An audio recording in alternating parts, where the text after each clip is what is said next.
Welcome to our second episode of Bridge the Gap series between Alaran Society and the U-Turn. Um, and for us here, we are hoping to have a conversation with different people of South Sudanese descent, whether it's back home or abroad, as in America, USA, Australia, and somewhere around the world. And the idea of this conversation is to get to know one another. So we have about 64 tribes back home. I personally don't know a lot of them, and I think that's a pity. So the idea for us here is to try to reach out to one another and have a bit of a conversation such that we can form a national identity, find areas of commonality, uh, and then perhaps help each other so such that we can become prosperous and be able to be vehicles for change in our country.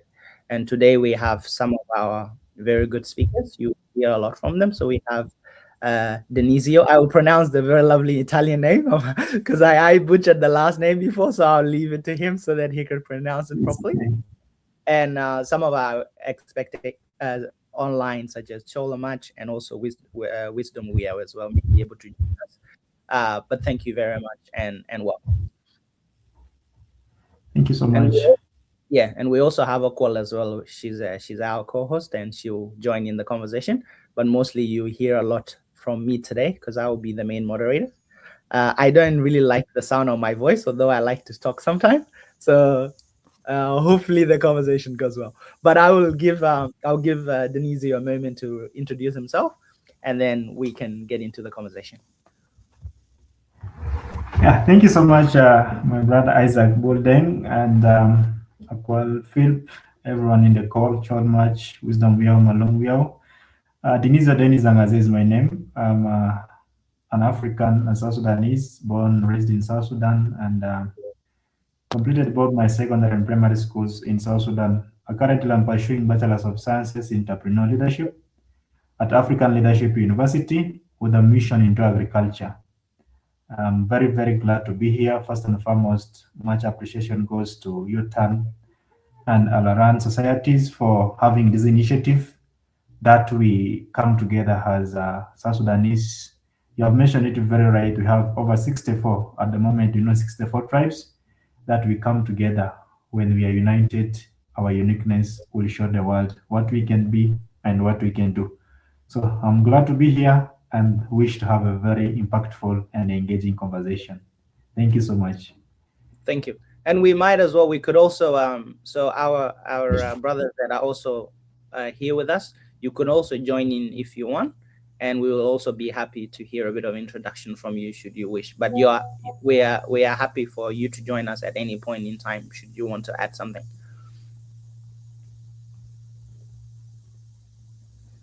Okay, so just moving on, Denizio. So, for example, I really like people that are entrepreneurial. So here I usually read a lot of books from people that strive to be entrepreneur because I think those are the folks that really control everything here where we are, and they try their best to think outside the box and drive change. So for me personally, when I see people back home that have an entrepreneurial mindset, it brings joy to me because that kind of give me an indication that we have people that are are enthusiastic about thinking and that they want to think such that they may bring change. So to ask you the first question before we get into it. So what drove you to do your course in entrepreneur and also agriculture as well to fit in with what you want to do and your future aspiration? Yeah, thank you so much. I think that's a very good question. And of course, there are a lot of options that I would have offered at the school. There we have software engineering and a lot of other courses that I would have offered. But entrepreneurship caught my attention because, entrepreneurship is on you see the problem on the ground and you look to bring solution to the problem. And while bringing solution to the problem, you are creating job opportunities, you are solving the problem, and also you are making profit out of the problem.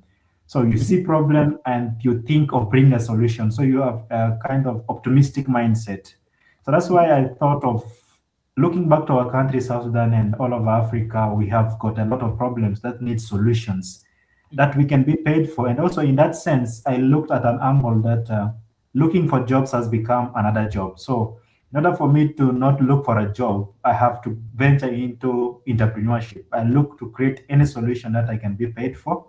And I think that's what made me to venture into entrepreneurship. And with the focus and basic and on agriculture, having looked at our ground and I mean our land, South Sudan, which has, I think, over 90% of the land is untouched. And that's a resource to us if you have to invest into agriculture. I mean, if you have traveled the country, South Sudan, you go to Yambio, you can plant anything. If you have gone to Lake State, you have plenty of fish. If you have gone to Upper Nile or where you can plant rice, sorghum. So I see like agriculture can be used as the first drive for economy for our country, South Sudan. Let's leave along the oil and those things.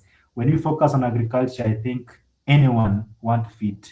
Any professional want to eat food, including the very elect and I mean those who are into public offices. So not all of us can go into public offices, but we can contribute by feeding them. That's why I think agriculture is a key to driving the economy of South Sudan. And that's why I think my mission is into agriculture because we have got the resource and we don't need fertilizers. We just need the action and the peace, security to drive That's in yeah. agriculture. And we can feed the whole Africa if we really invest into agriculture in South Sudan. Thank you. I certainly agree. Yeah, I think Okwal will also be able to add something because she's also an entrepreneur as well, and she's really. I the first time we met, I told her that she was quite outspoken and she was very driven, and I really like that. So she will be able to also add in. Would you be able to add in on also why you also are studying also to be an entrepreneur and also are an entrepreneur currently, and and support people that have a mindset to innovate. Thank you. Thank you. I was already typing my comment because that hit, my heart when Dinizio said that looking for a job has become a job itself, and you don't have to spend 20 years in education system just to Mhm. spend another 20 years looking for a job and not find one. And that's why actual entrepreneurship is really important. I just want to echo everything that Denizio has said. I'm into entrepreneurship. I am entrepreneur myself, and I'm studying entrepreneurship at PhD level, and I'm working in entrepreneurship with young people across Africa in health sector. And when we bring it back to South Sudan, as Denizio says, South Sudan is a young country. The economy hasn't yet developed. We only have one sector that is active, that is public sector, and that public sector is dependent on natural resources that are linked to Sudan, like the country that we just left, and other countries which are bordering countries, which we have a lot of issues, the border issues that are not settled. So South Sudan is really locked into a place where public sector itself is dependent, and the common people, don't have business sector to absorb all the educated folks that are coming out, from universities, from colleges, from high school. There's no private sector to absorb that, and that's what entrepreneurialism, which is already in our DNA. We are farmers, we are pastoralists, we are fishermen, we have that natural entrepreneurial spirit. We have land, we have resources, natural resources that we can actually tap into to develop a business sector. And that's why I usually preach to young people, and happy to have Denizio here and many others who are looking into the future and thinking, how we can be entrepreneurs instead of job seekers, of Mm, course. So I just wanted to add that. Thank you. Over to you. very good. Yeah. Thank you. And then just back to the start. So sometimes when I'm having a conversation, I like to start things randomly. So so Denisio, so would you be able to now tell us a bit more about your community? Because for me personally, what I find intriguing is that we have a lot of different tribes back home. We have very common traditional beliefs, even some of our languages. For example, I noticed recently that some of our Dinka words and some of the words in Shuluk, for example, even some of the words in Mandari, they overlap in terms of our language.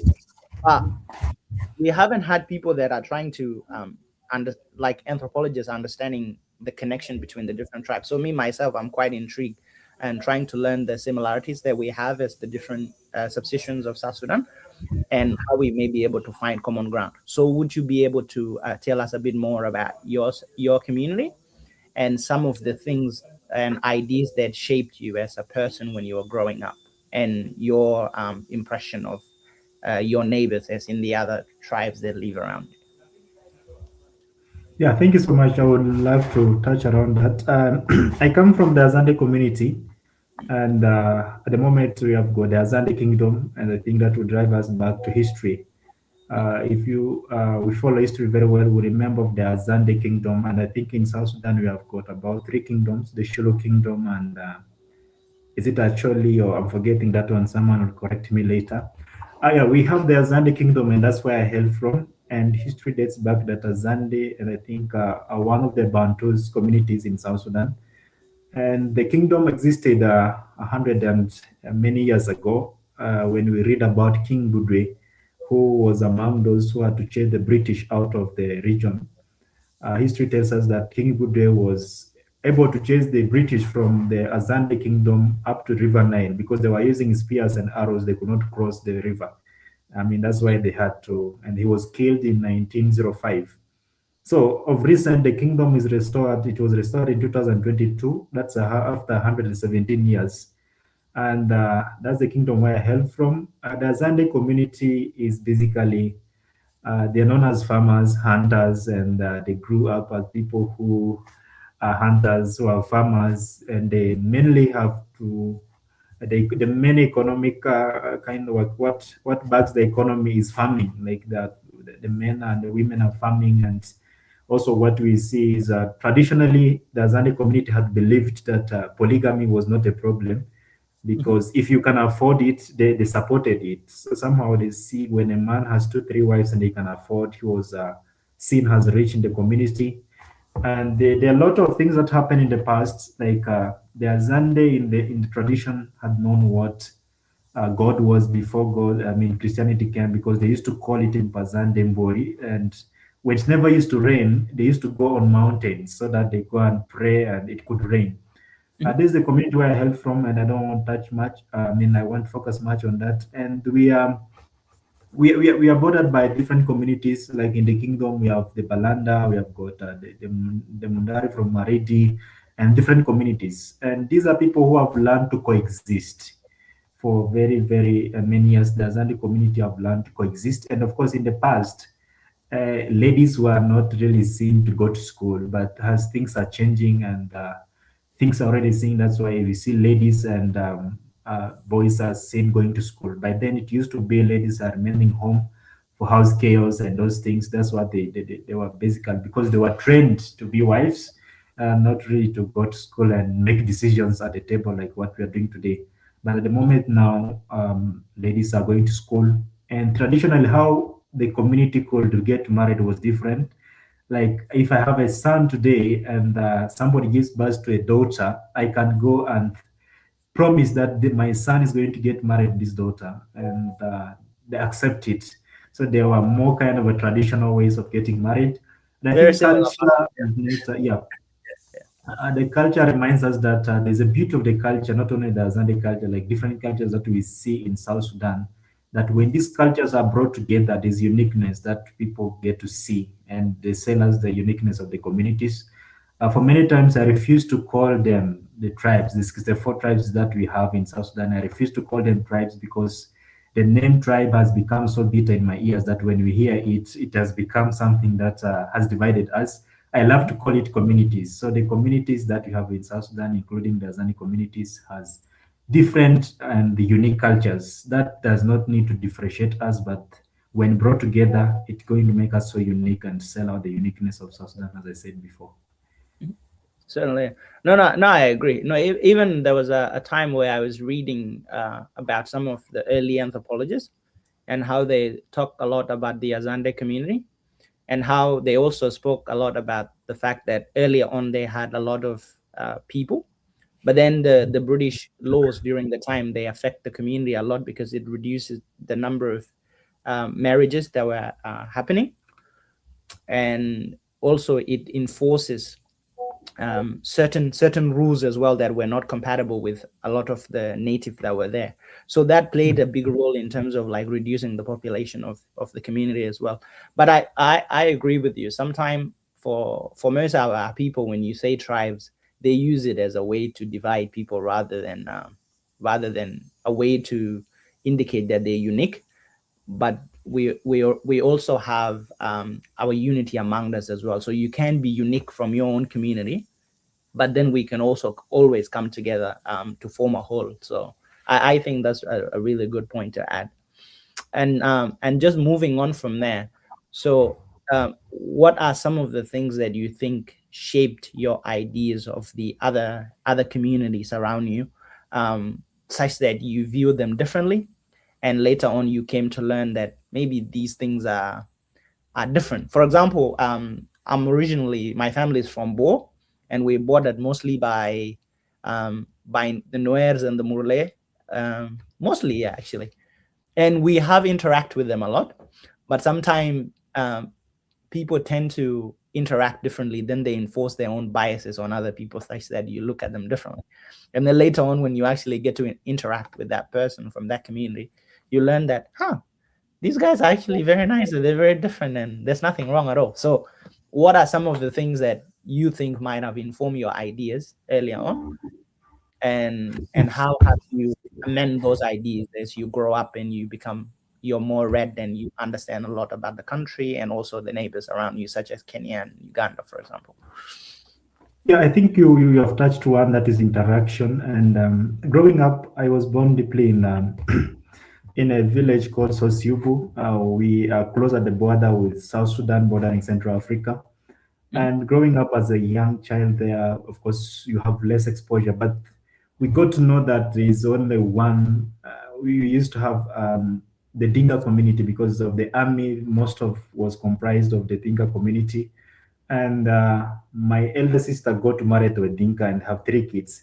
So when growing up as young, I stayed in the barracks with my elder sister. By the way, we used to play with the children from the Dinka community, and up to now she has three kids with the from the Dinka community, and at least that opened my mind a little bit to get to see that these people, of course, by then they were no. Growing up as a child, I never had much awareness of what it is, but one thing that shaped me literally growing is I thought there's only one, like the Dingo community, I think, and the Dingo community is only what I got to know apart from other communities while back there in my own village. But as things went on, I came to Yambio 2017 and now sought to interact with different people from different communities. Then I said, yeah, maybe the communities that we were told these are not the only communities. Now we get to start them in school, like the different communities that we have in South Sudan, and now my eyes started opening. Like one thing that stops us back from the communities, not only the Azande community, like all of us South Sudan, is lack of exposure. Because when you are not exposed to other communities, a lot of misbelief and things are said of different communities. Then you accept them because you are not exposed.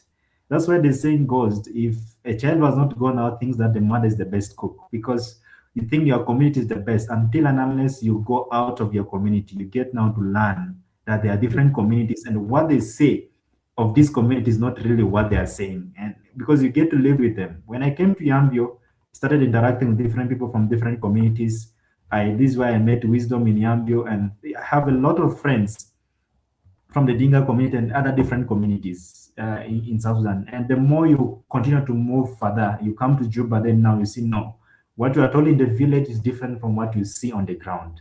So the thing that which is shaping the young people back in South Sudan is lack of exposure, and exposure is the one shaping. Because when you are lacking exposure, you will even intend then not to know the people that are in the country or the different communities, and also what they are saying about is what you're going to believe. Of course, all of us have got our past. Like what used to happen in the Zande community in the past is not really what is happening at the ground at the moment.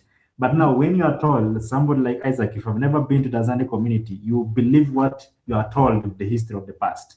So that's what is happening. But now, when you get to move, like of recent, is that's when I came to know there's what we call Dingabo, there's what we call Dingawilo, so fast. Because before I used to single as one, and also in there's what the Jain community, that's what I in the recent few days back, I was reading about the Jain community and the different cultures among the communities in the Dingo community. So, if you are not exposed to these things, maybe on ground or by reading books, you get to have different belief of what used to be. Like for instance, in the Azande community, past used to believe that witchcraft was seen as something among the Azande community, and still up to date. I think most of us or some of us have feared the Azande community because of the witchcraft which is being proclaimed. But you tend to see that there's life within the Azande community if you visit the Azande community on the ground.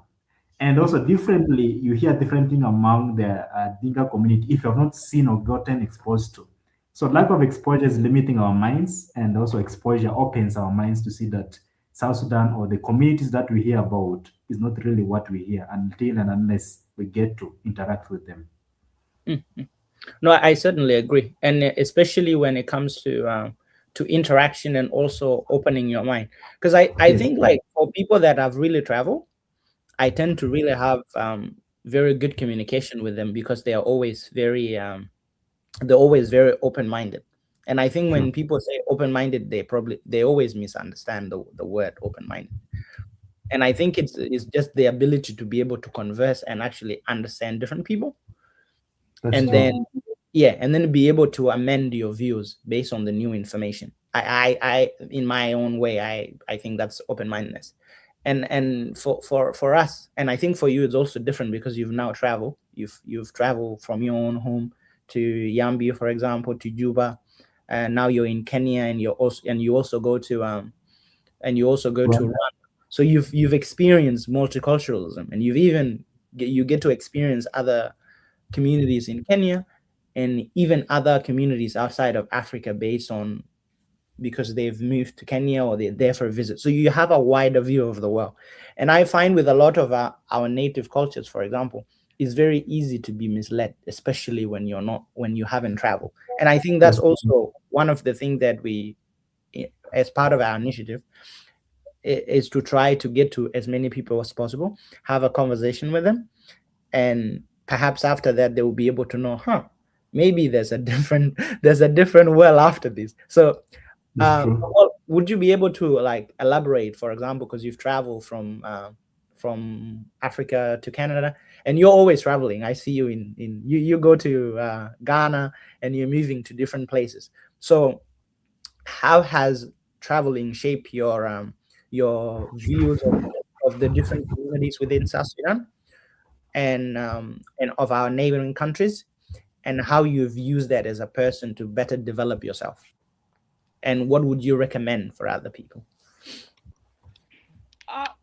Thank you, Dr. Isaac, for throwing that question back to me. You know, you actually mentioned something very profound that actually make me rethink what my answer would have been. You said the difference between exposure and open-mindedness.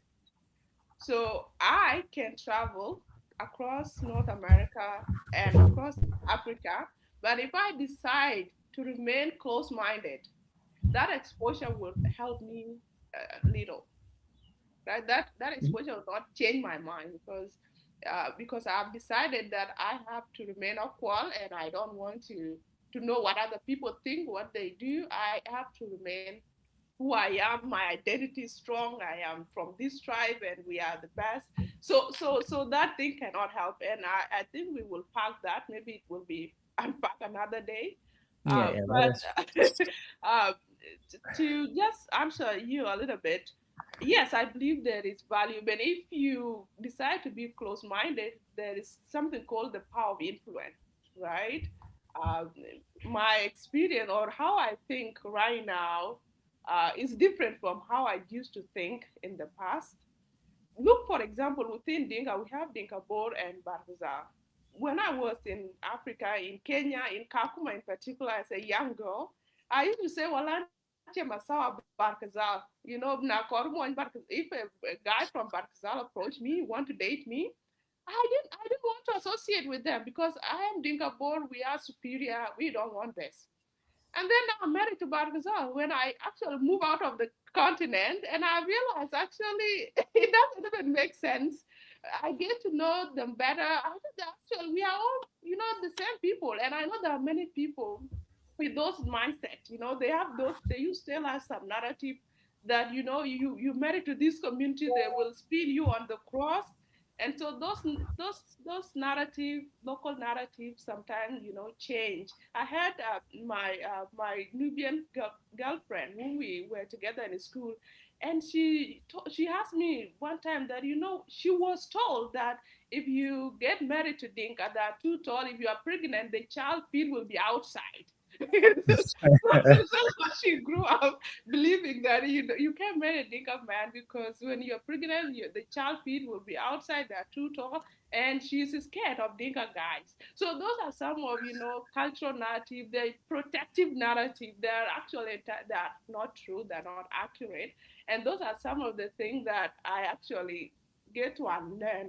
And recently I was in Ghana, for example, and I didn't know about Ghana actually still a matriarchal society, right? Or the children follow the lineage of the mother, right? Even after colonialism, patriarchy came, but still some communities, moved to patriarchy, but other communities still keep their matriarchal society. And when I came back and I was doing my research, I realized that some of communities in South Sudan, they were matriarchal. Some changed because of some changes that happened. So those histories you cannot know until you get exposed, and now you begin to do your own research and fact finding, and you get, to experience, your mind blow.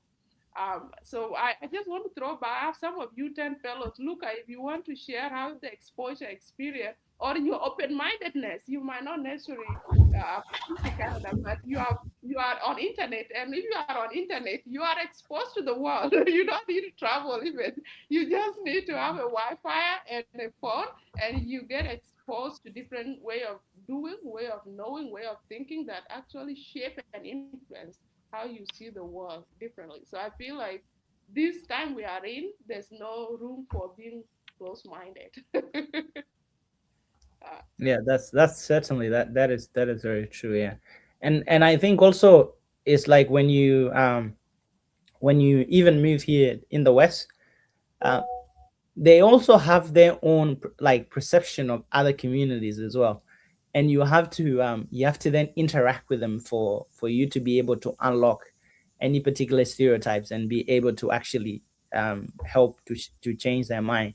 So I think it's really good to be open-minded and also be able to converse with other people, and in the long run I think you learn a lot as a person, and you're actually able to you benefit more as well, rather than just like saying, oh, these things have always been like this, I'm not gonna try to listen to anyone.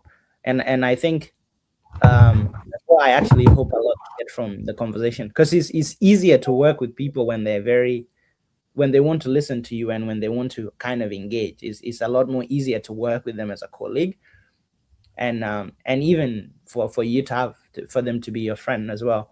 So back to you, Dinizio, in regards to us as a country, what do you think in terms of like national identity, and how do you think we can harness the different the beliefs of the different communities that we have to better strengthen our national identity, such that we can channel the productiveness of the multiculturalism that we have, so that we can use that to excel in our country.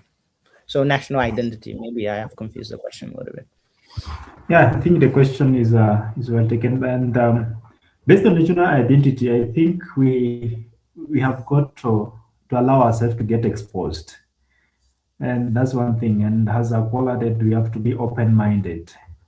When we look back at South Sudan, we are identified, and what I can see as focus of national identity is our flag itself, the flag of South Sudan, and the national anthem. These two things are very beautiful. The national anthem is well sung. A lot of beautiful words that are sung in the national anthem. Last time I was having a presentation at the University of Juba, and I asked, could we just listen to the national anthem from the beginning till the end? I think that's one unifying factor that we have already on the ground. Then let's look at our flag, South Sudan, the flag of South Sudan, and all the colors.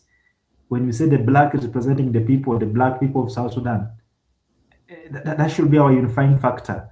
When you look at the red representing the blood of the forefathers who fought for the land. And the question should we ask ourselves today as the youth is, are we paying them the respect, the homage for what they did for us to fight for the land, or we are doing otherwise? Then when you look at the white, showing sign of peace, but can we say we have peace today when you cannot travel from one state to another state? Is that one sign of peace? That's not yet peace.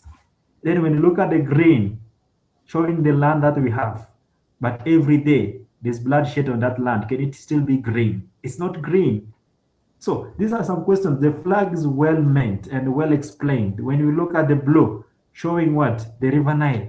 Today, let's go and see the River Nile. Is it really blue again? That's why we kill and we are dumping the dead bodies. That's why it is full of, plastic. That River Nile is now bleeding. And that River Nile is a source of what? That could generate us what? Electricity within the city, but we're not taking use of that. So we see that there's already national identity, which is the national anthem, and the flag, the guiding star. Last time I asked the question, are we guiding the star or the star is guiding us? Because we have got asked a lot of questions. What is unifying us?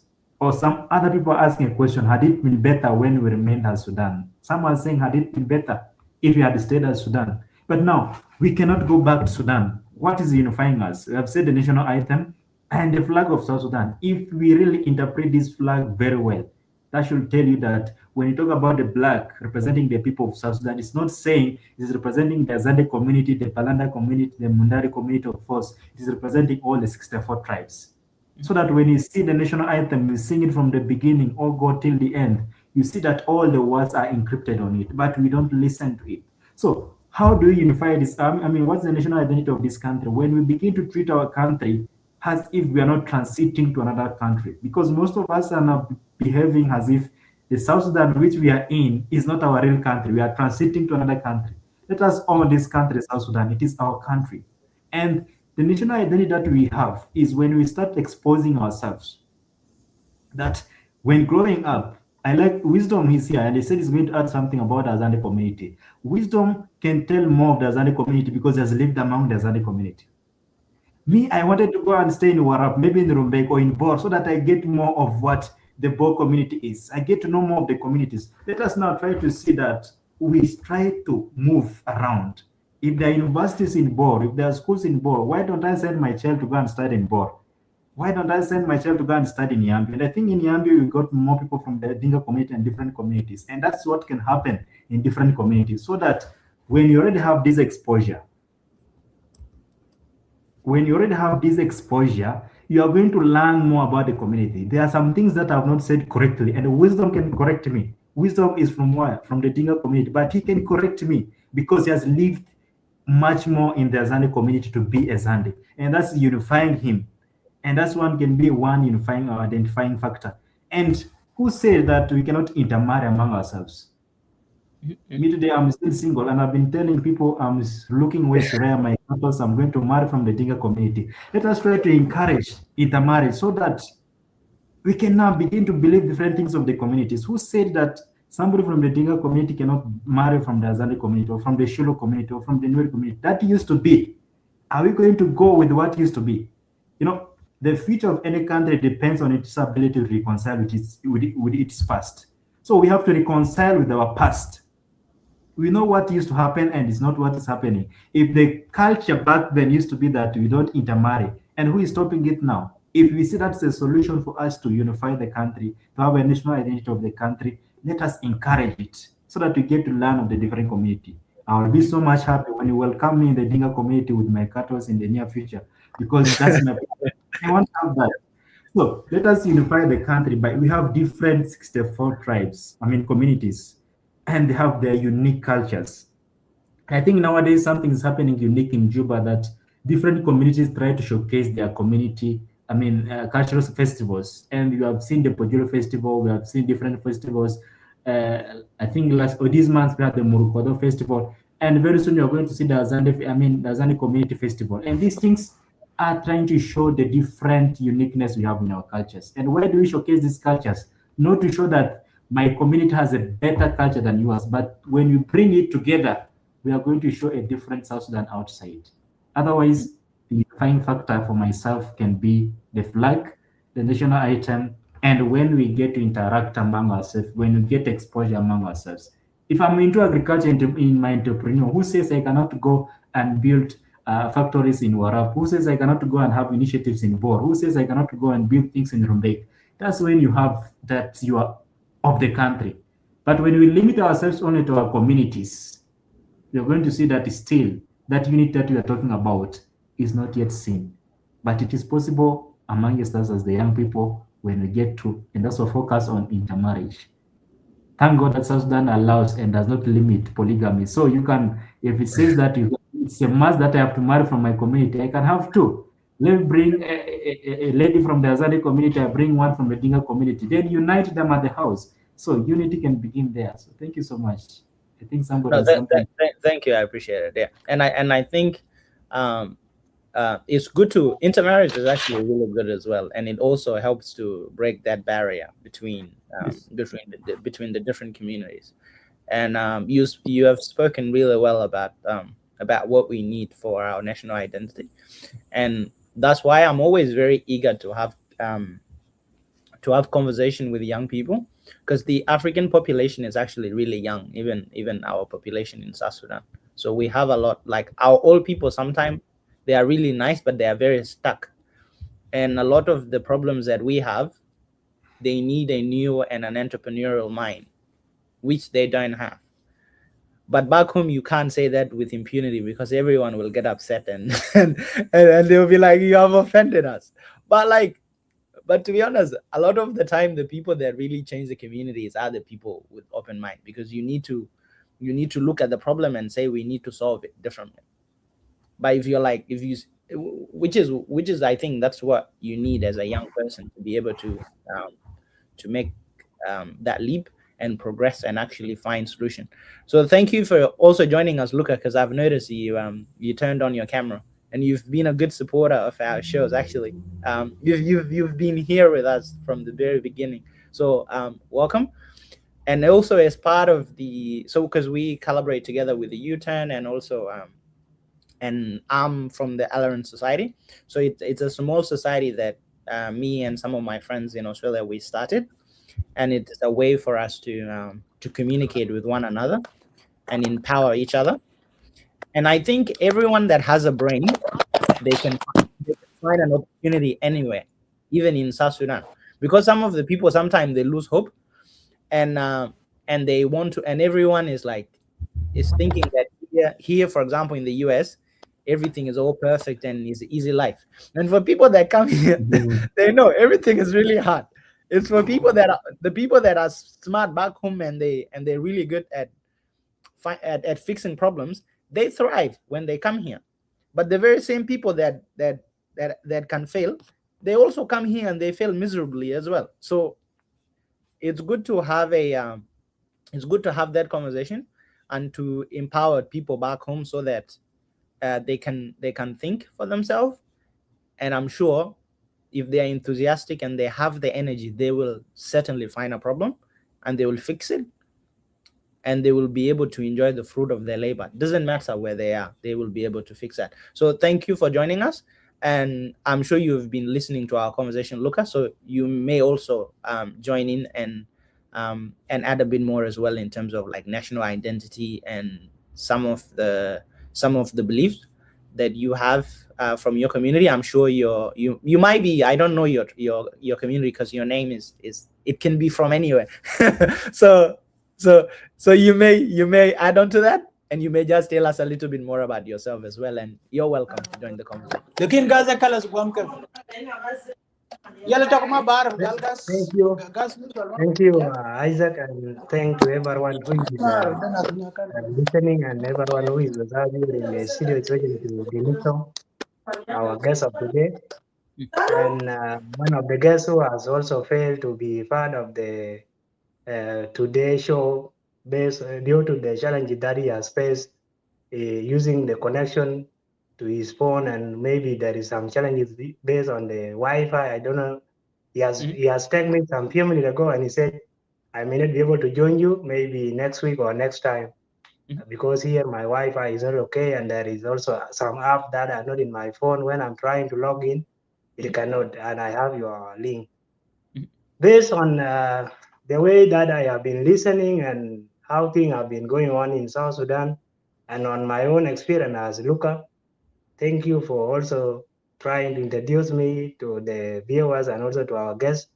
I am Luca Tiek. I'm from Warabi State. Only that I did not use my second name because many people, it is very hard to pronounce my second name. That's why I focus on only Luca to brand myself using Luca.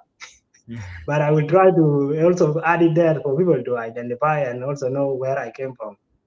I came from Warab, and based on my own experience, I am somebody who has been interact with very many people because I left home when I was still a young boy and moved with very many people. Although they were not from different tribe, but they were from the same tribe where I came from, and they have different belief according to their way of how they do things. Until when I reached to the town and I become interacted with other people from different tribes, and up to today, I'm still having that belief in me.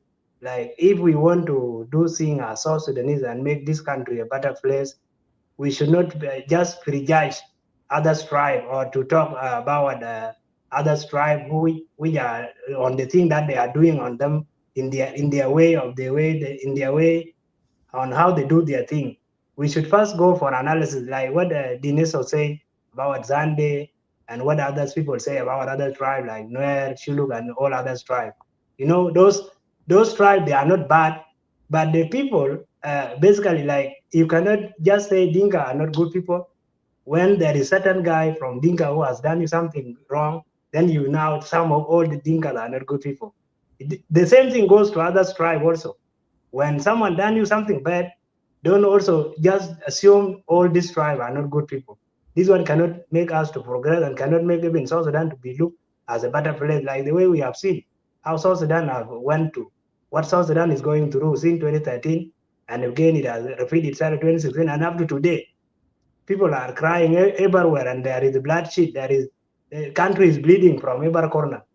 But if we would have come together and sit as South Sudanese and think about what we can do to promote love, to promote unity, to promote what will bring us as South Sudanese, and talk about our flag and talk about our nation, like what Dineso said, we cannot just think a national anthem like that, and we don't know what national anthem represent, what this flag represent, what are the definition of all the colors in the flag. If you don't know them as individual, you may not be able to explain very well, to express yourself, or do things in the way that it bring people together. Based on the way that things are running now, even me, there is one of the stereotypes that I was having in my mind when I was still young. Like these people many people used to say, people from Equatoria, like Greater Equatoria, all normally they used to call them Doro. But in the realities, they are not supposed to be called Dor. Dor is a name, is a nickname that some people give to Equatorian based on how they look at them, like they are short people or people whom they don't understand their language. But I came to realize that it's not because they don't understand their language. They would have even called Nuer Dor because they don't know. If you don't know Nuer language, you can even call Nuer Dor. But they don't call them Dor because of that one. They call them Dor because most of them, they are short people. So this stereotype came to get me out of it and say this is just something people put in their mind, and it's not true. Secondly, like people from Equatoria, all of them, they use juju on people. When you have problem with someone, like they cannot find a way of overcoming you, they will use juju on you. And I came to believe it when I got married to a Kuku lady in 2023. Many people have talked to me on that thing, that one day you will not live last. If you quarrel with anyone from your tribe, from your in-law, they will kill you, and you will not be there.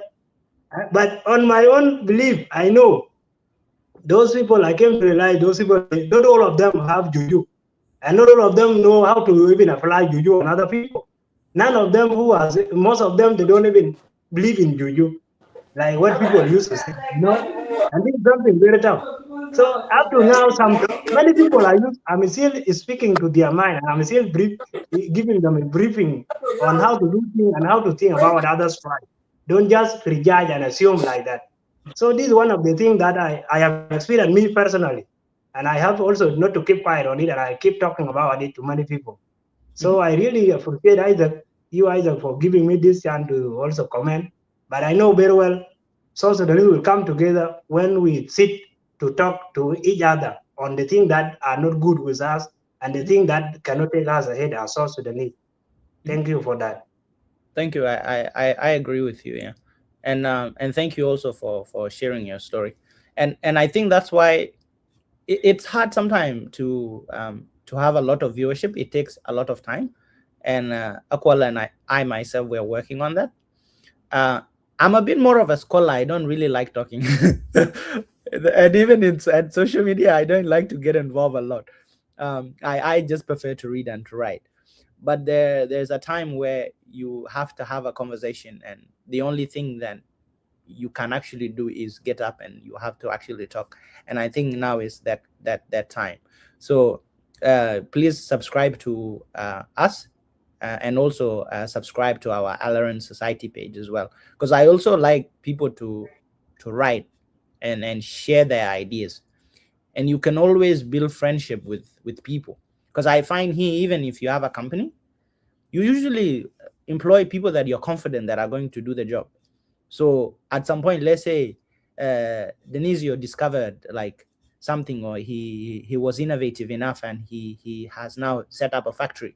He will lead a lot of competent people that know how to work, and he will be very tough, because in order for you to have viable results, you have to be tough.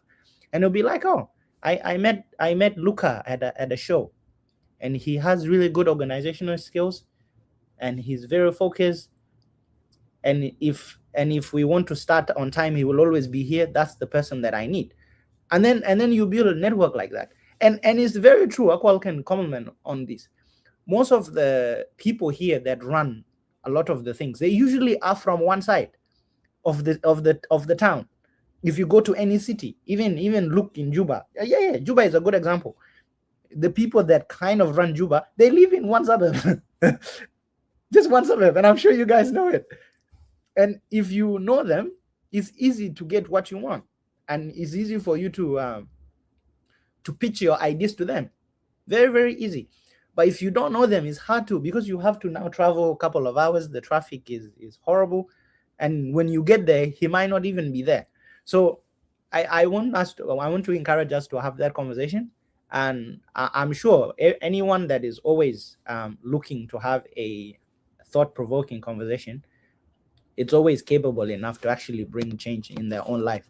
So thank you for joining us. I also did see Simon turn on his camera as well, and if he's available, he can also add to the conversation and introduce himself, because we are just having a casual conversation. I think most of what we are saying is very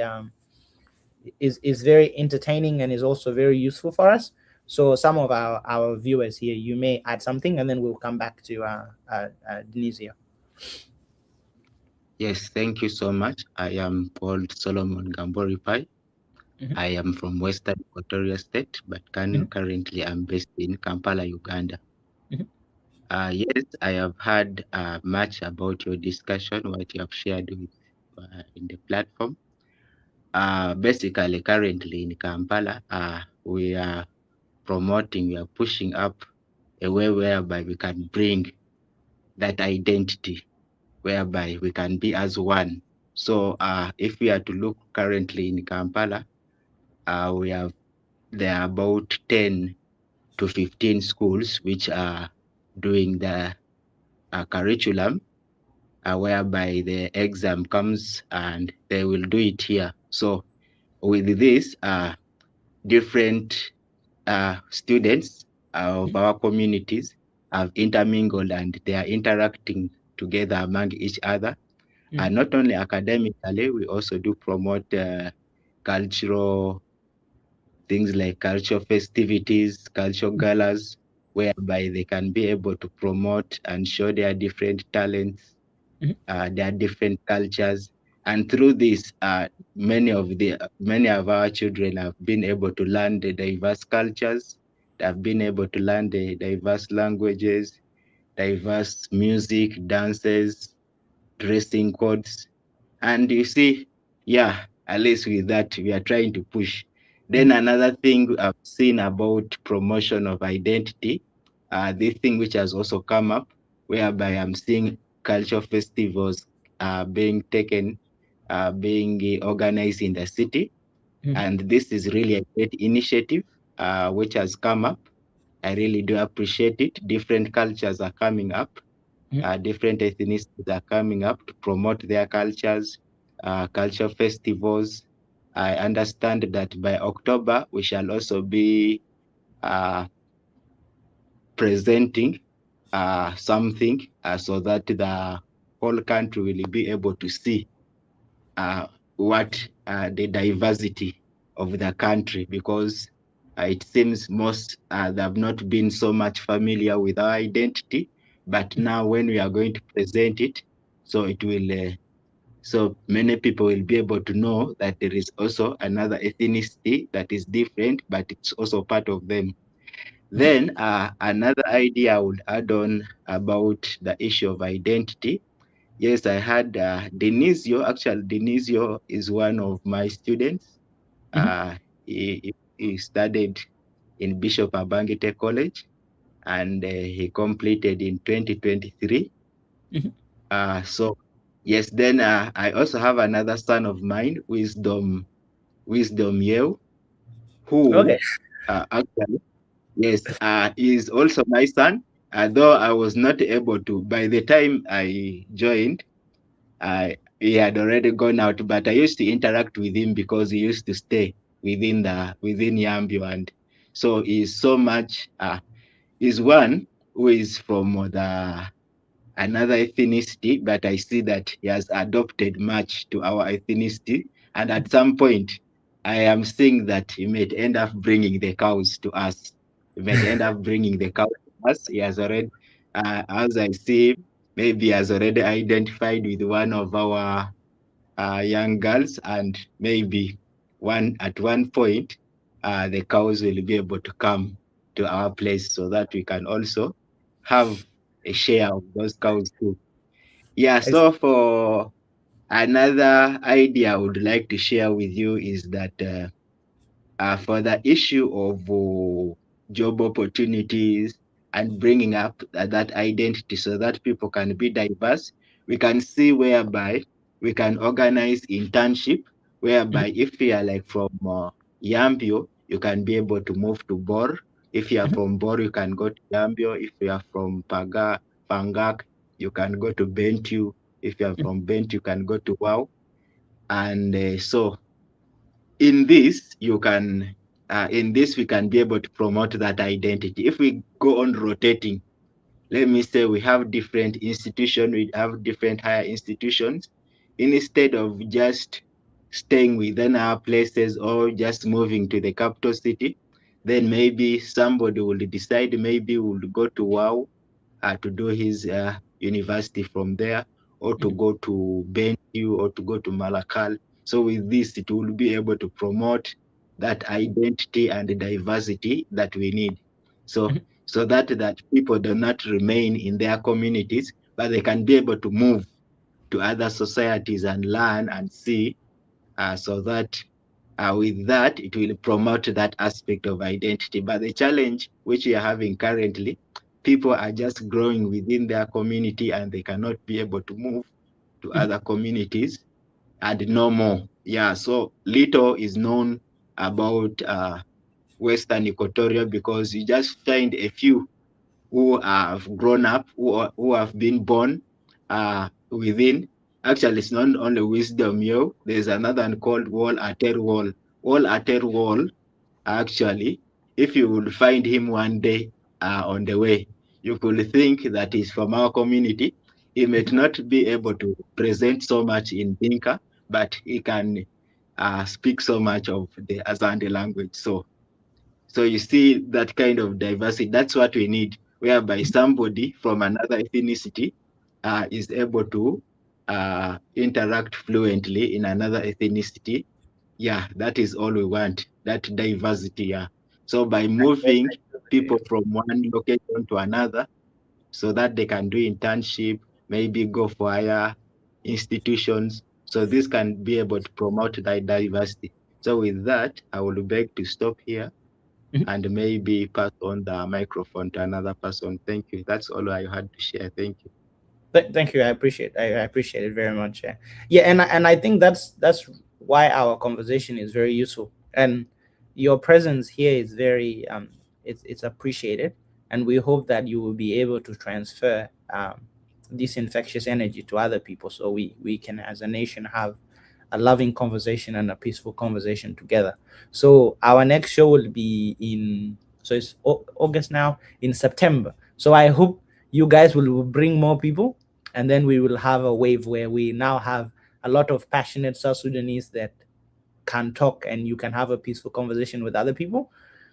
And I think it's very easy to manipulate people that are not very that have not traveled a lot. So now that we know each other from this maybe 1 hour, last 1 hour, I already have an idea of what you guys are as like individually based on your beliefs and the way you express yourself. So it's not going to be easy to convince me to say, oh, Luca is from this tribe, we should now go and attack them because they have done this to our ancestors 20 years ago. I will be the first one to say, no, those guys are not part of the conversation. They think differently. They are doing their own thing. Why should we go? So I think it's a really good thing. And just to bring the conversation back, because we have 30 more minutes to go, I will bring it back to you, Dinizio. So in regards to leadership, so this will be the last question. So, and Luca and Simon can participate.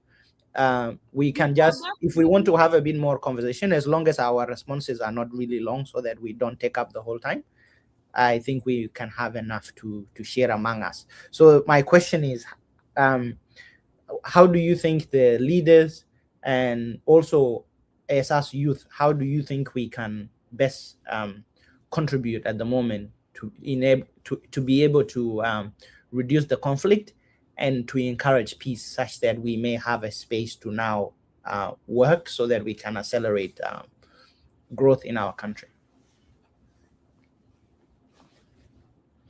Thank you so much for the question. In regards to leadership, leadership is already started, like what you're doing here. Like this open space here, what you're doing today, you never know what it's going to bring out in the future. And I can tell you already, it has a lot of impact.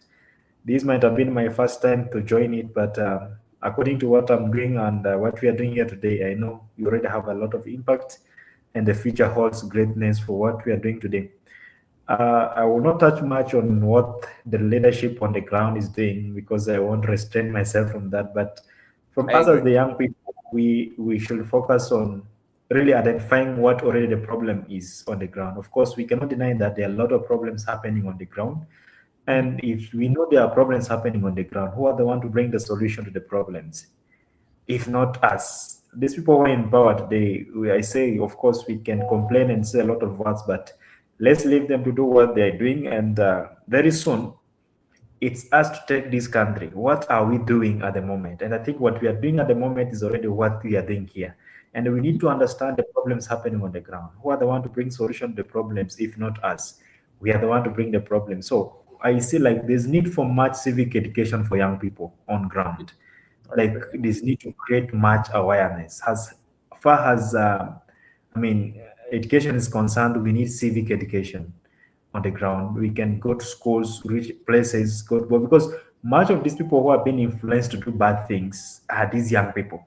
You'll never see these elder people running here and there doing those things, causing chaos, arresting people on the ground and killing on the ways. These are done by young people because they are being used.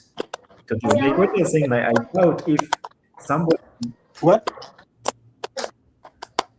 Check it outside. I doubt if somebody can come today and convince Isaac Ball to tell him to go and stand and start robbing somebody on the way. It's going to be quite difficult because you already are aware of what's happening and know that it's a problem and we need to bring solution to it. I mean, are we really ready to take this country from these people? I asked the question several times. We keep on saying, yeah, these people are not doing well. If today the government on ground decides to resign, we the young people, are we ready to take the country away? Or we are running away from ourselves? Because I've seen most of the young people are running away from themselves.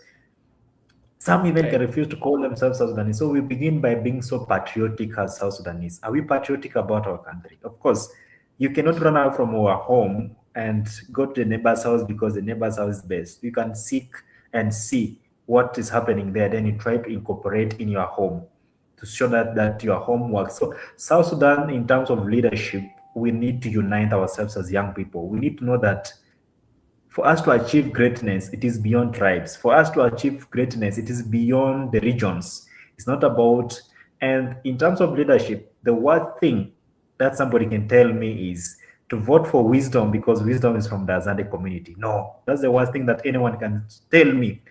Let us try now to see uniqueness in leadership in the sense that the person who deserves, the person who can do something, in regardless of where he or she comes from.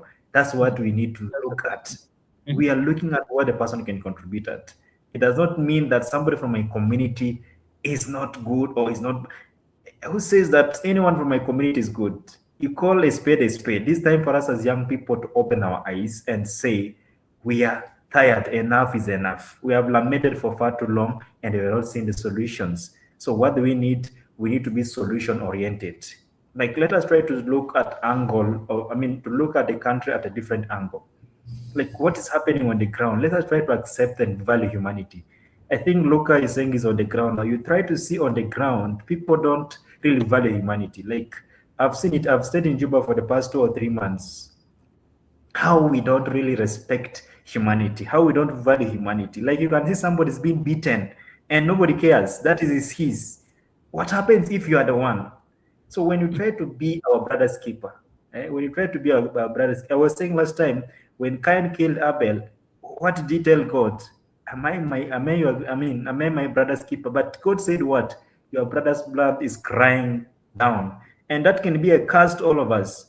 What happens when I see I'm going by the roadside and a brother, a South Sudanese, is being beaten and I care less? So that always shows that there's something still amongst us until and unless we begin to value humanity. And we see even the problem, even the very men in uniform are beginning to do something that's not worth doing. But who are those ones to do? Let us try to be security for ourselves and for our brothers. That when somebody is being beaten, let us try to show what the problem is and we try to look at the problem. But when we care less about humanity, then now the leadership that we are talking about is still far away from us. And what is leadership? Leadership is not about going to have the titles. I think I said this one last time back that most of us dream of having those positions. No, leadership begins at where you are. When you begin leading from where you are, we start leading from where we are. What are you doing at our level? It doesn't mean I have to be the Minister of Education, I have to become a president to do an impact in South Sudan. No, the grassroots levels, what are you contributing? Like what you are doing now, this leadership, it doesn't take you to become the minister or the presidential advisor or what to make an impact. What takes you to make an impact is your beliefs, what you want for South Sudan. And that is going to unite us when we look at unity.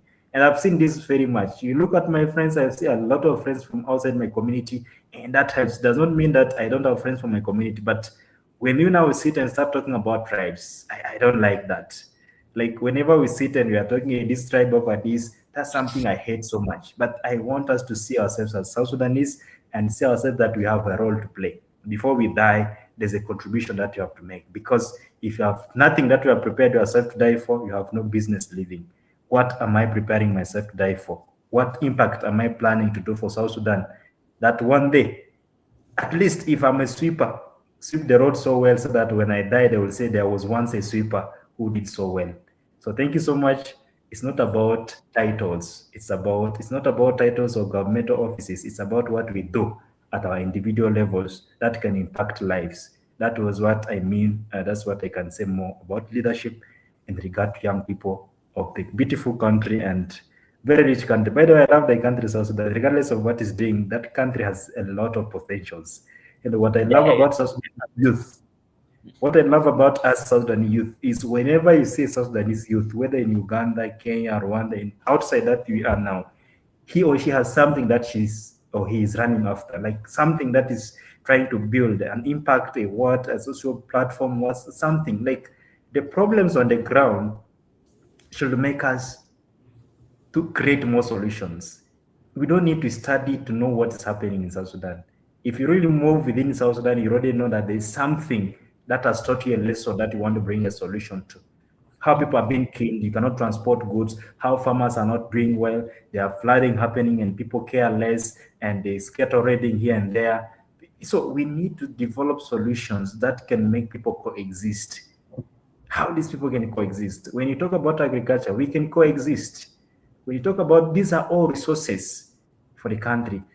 And I was saying that a few days ago when Jeff Kwenang was in Juba, South Sudan has, I think, the largest forest in Africa, if I'm not mistaken. We have been talking about the Serengeti, Masai Mara, but the one of South Sudan outpowers Serengeti and Masai Mara. It's one of the wonders of the world. I think they have not added it. They should add it. But these things, if we don't have peace on the ground, how will tourists come? People fear about South Sudan because the image that we display outside, that's also another thing. The South Sudan which is being displayed on the media is different from what is happening on the ground. And I think we need to introduce integrity and respect in the usage of media, social media in South Sudan. What our young people are doing, I think you have been in the US and you in the Canada, I think I will agree to disagree with you that US is not the best country on the world, but how they brand themselves, more about branding. There are things that's happening on the ground in the US that you cannot see on social media. But for us in South Sudan, anything happening bad is what we take on social media. Assuming I'm now fighting with my brother wisdom, you will not come to separate me, but you are coming to record to put it on social media. Are we going to solve it on social media? No. So when you begin to have integrity in the usage of media, that means we are beginning to have leadership amongst ourselves, because there's a limit to what we can share on social media, because this social media is selling us outside.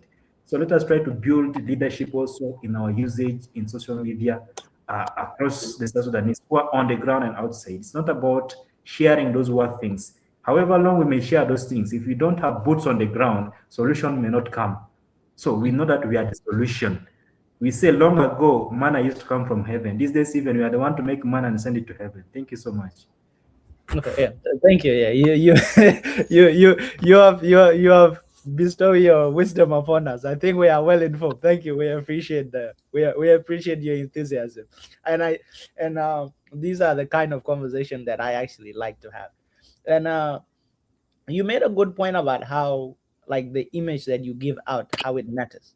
For example, when I went to New York for the first time, New York is okay, but is inflated. Like the only like, if you actually just do go to New York and see, the only place that is pleasant is actually Manhattan. Outside of that, it's like any other places in the world. It's not that great. But when you see it and you are outside, you feel like you are missing out and a lot of that. So it helps a lot when you're well informed, and I think it's valuable to have a very small home that belongs to you, and you can do whatever you want with it. You can aim high and create whatever you want, but you know from the very beginning that you are the pioneer of the foundation, and no one will ever make that claim. But if you can build like a palace in somewhere else in another person's land. At some point, that person will say, "This is not your place. Go away." And you have no choice. You have to now think of other things to make yourself feel great. So you made a really good point. So I will let Akwal chip in for a bit, and then I will ask the last question for you, Dinizio, and then Luca can contribute as well. But because we are reaching our end, so the last question, I want it to be maybe 3 minutes top, because it's going to be our last question. And then so you Dinizio can contribute. It's going to be, so if you can aim for 3 minutes, that would be lovely. And Luca can also chip in as well, and for 2 minutes. And then I also saw Wisdom as well, and I'm sure because he interacts a lot with Dinizio, so he may also have a lot of wisdom and he may want to also contribute. So if you are still there, you may also say hi to us later on for a moment or so. But and then we can conclude from there. So regarding the conversation, Akwal, in regards to the question that I asked Dinizio before about how we can contribute together as youth in order to make the country better.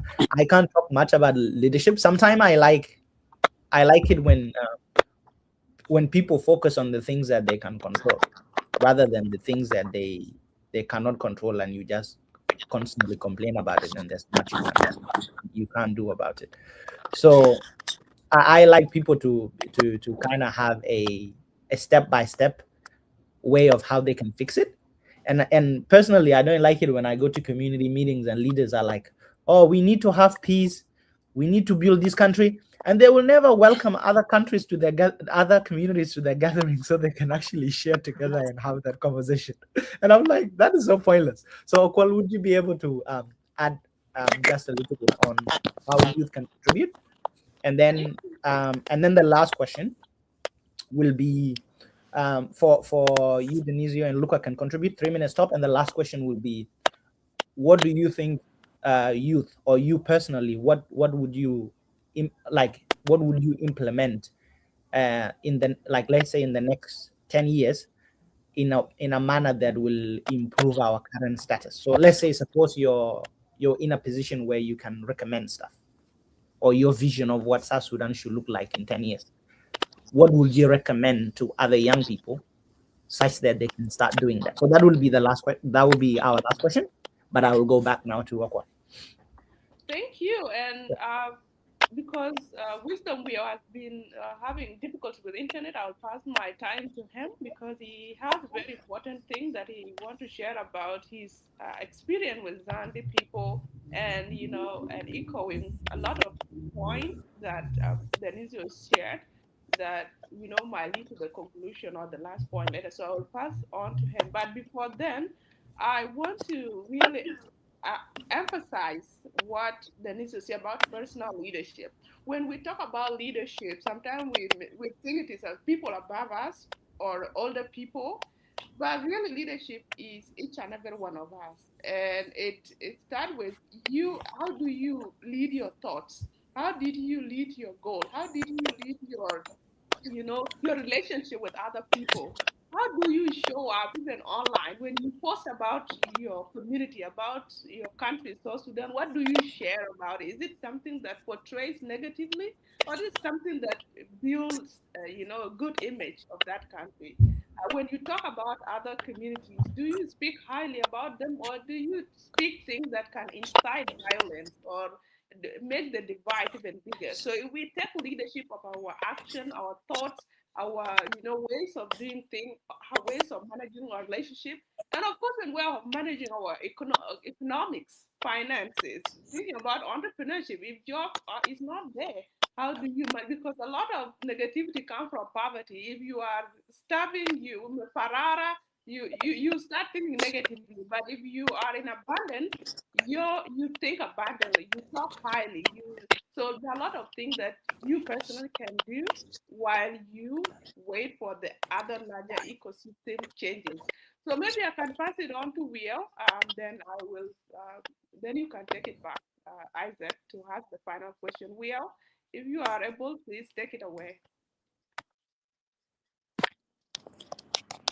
Thank you so much.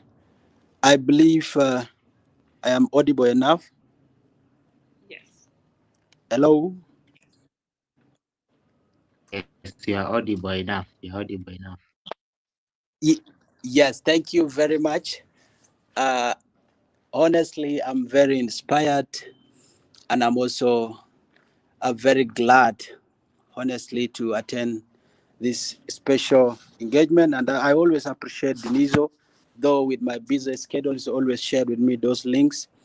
To start with, I know you are expecting a lot from me from the side of cultural differences, but me to begin with, I want to begin with a question which is older than politics and also deeper than ethnicity and more powerful than nationality.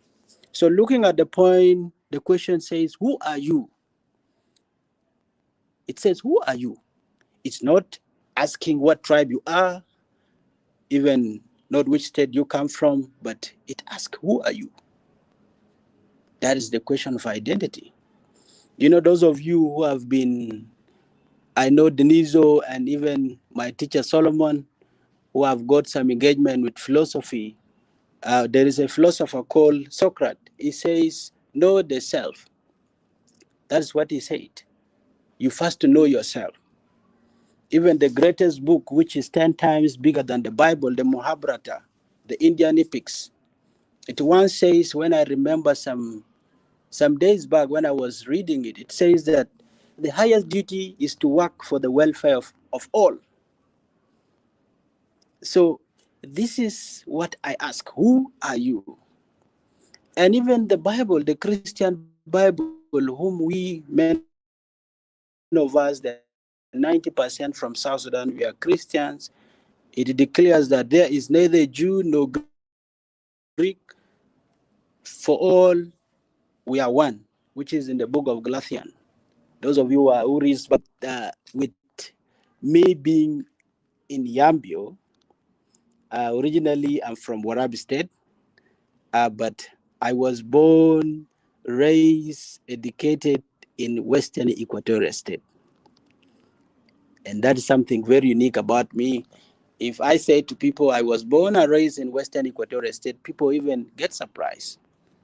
Honestly, looking at the diversity of South Sudan, South Sudanese are recently confused, to be honest.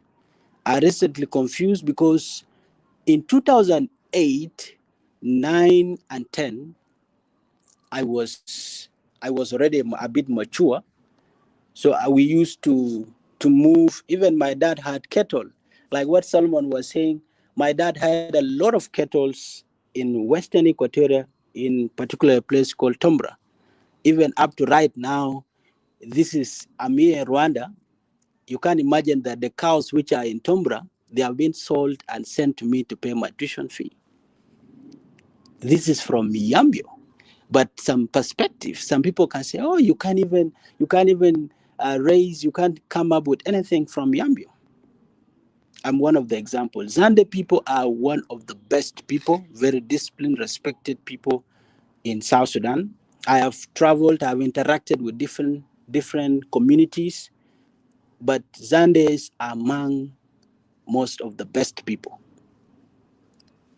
As I said, we are recently confused. Recently. Because in 2008, we used to move from Yambio to Tombra by buses and by cars. So whenever we visit, you can see Zanda will welcome you, give you cassava, give you water, gives you rest, you sleep well. They even give you meat because for them they like meat too much. They believe that when I know Dinizio like meat. So they believe that when a visitor comes, they give. So once during those days, we used to travel going to the farm.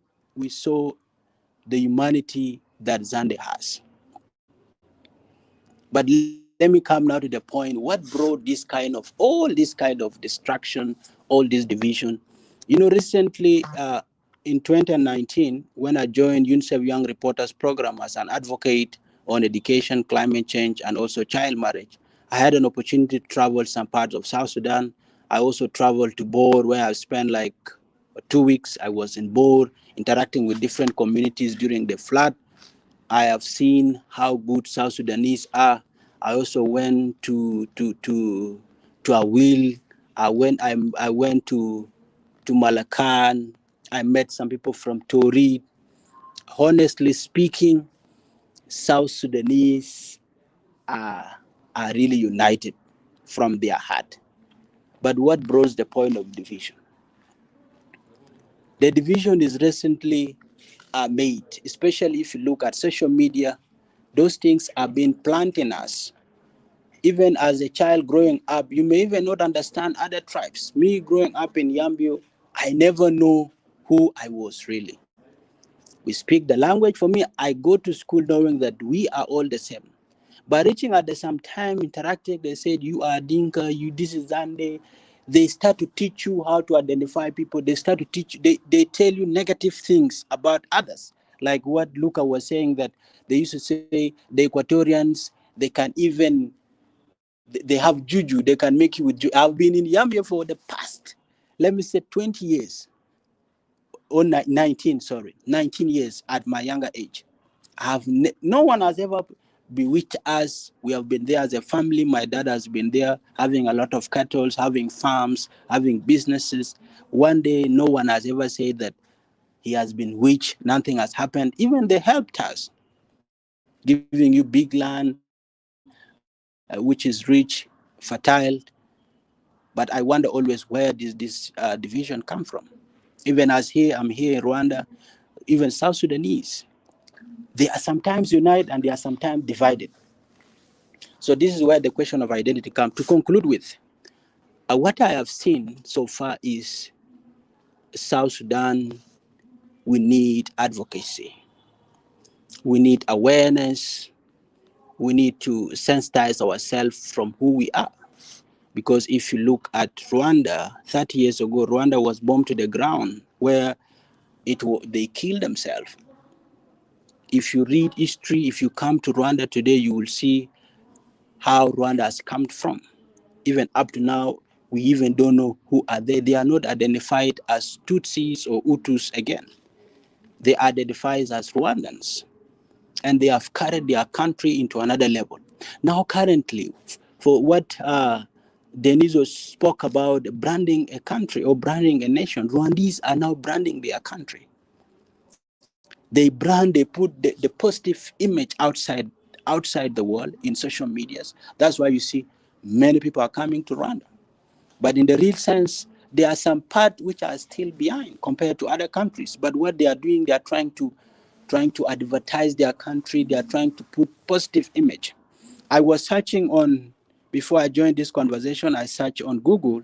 I wrote South Sudan, and then I went to image. When you see those images, they are very bad. You see a child starving, you see someone dying, you see all those bad things. So what do we need? We need, currently, what I say is, in South Sudan, though I'm a medical student, we really need politicians. We need leaders. We need politicians. We need entrepreneurs. Why do I say we need leaders? We need politicians. Because it's a politician, it's a leader that will speak to its people. It's a leader that will inspire. But currently, leadership has been left to people who are their mind is narrow. I'm sorry to say that, but that is the fact. Those of you who have been attending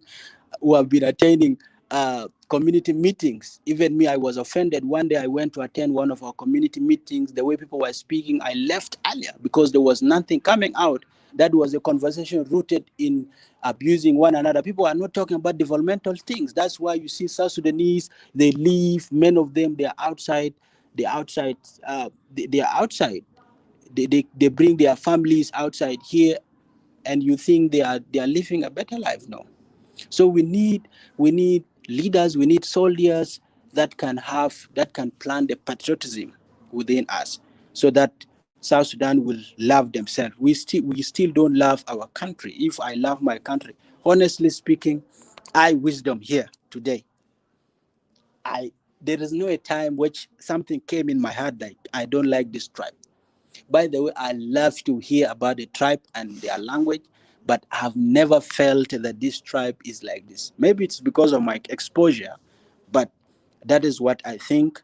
We South Sudanese, if you look back to ourselves, we really need leaders. We need to get into politics. Young people, go to politics, let us influence, let us create such platforms. We have to join politics all. If you have mind, if you have influence, those of Dinizio, go to agriculture, join politics. Don't say politics is a dirty game. Even me, though I'm a medical student, soon you guys see me joining politics.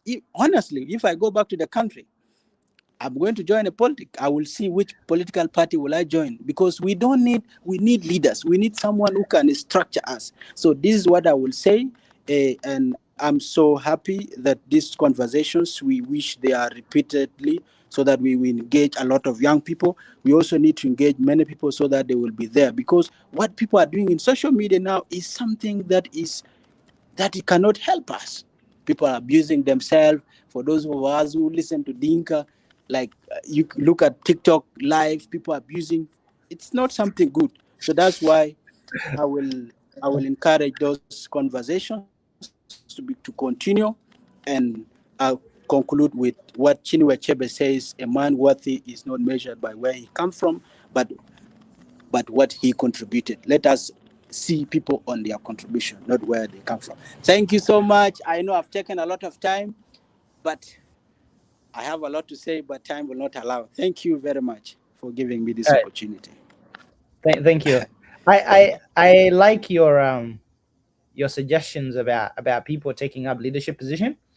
I'm not usually a proponent of like I don't like politicians, to be honest, because let's say our politicians are the only people in the world, or politicians in general are the only people that can kill their client and nothing happened to them. I'm sure we are, because you're a medical doctor. You can't kill your client, right, or your patient. Someone will ask you, why are you doing that? So I like your suggestion, and I think we need to encourage good leadership, or we also need to encourage people to think for themselves, because in general, I think a person that thinks for themselves, actually you get to do what you want to do. And if you expect other people to think for you, you tend to do what they are thinking, which means if this person is like, let's go and attack these tribes, you work toward their vision and not yours. So I encourage people to think for themselves, and I'm really happy and excited that you guys are also good thinkers and you think for yourself. So which is really good, and I think that's what we need. And that's why it will also be lovely for you guys to subscribe to our society. And we do write a lot of stories sometimes. And I also noticed, I think, and that Mr. Solomon as well, he's a teacher, and wisdom as well as you, Dinizio. It would be nice for you guys to also join us. And I also I always share a lot of work from people that write. So we do like a book reviews, and if you go on our page, you will see some of our recent book reviews that we did, and you'll be able to be able to contribute as well. Should you have a book that you're really keen on, and you've read it, and you want to do a review, you want to recommend it to us, then we will be able to facilitate that. I really like Fyodor Dostoevsky, so he's a Russian novelist. But I also heard of Chinua Achebe. So when I do have time, I will try to get to his work as well and read some of his stories. And thank you very much. We may now proceed to our last question. Oh, would you like me to repeat the question so that we are clear? Okay. So the last question is your vision. I think we've touched on it a lot, because we've kind of talked about some of the things that we recommend for our society to be prosperous.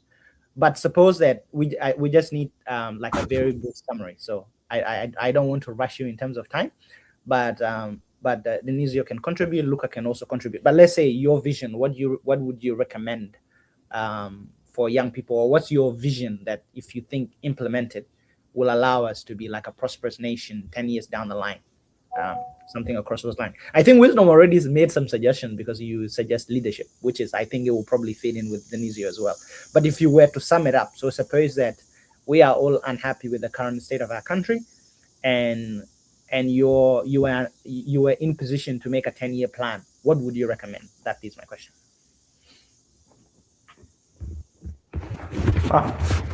Very interesting question. Thank you so much for this interesting question. And let me begin by correcting you, Isaac. I think Socrates said every human being is a political animal. So you're already a politician. Don't say you don't like politicians. Thanks so much to Wisdom. I always call him Wisdom, like his name is. He has touched a lot.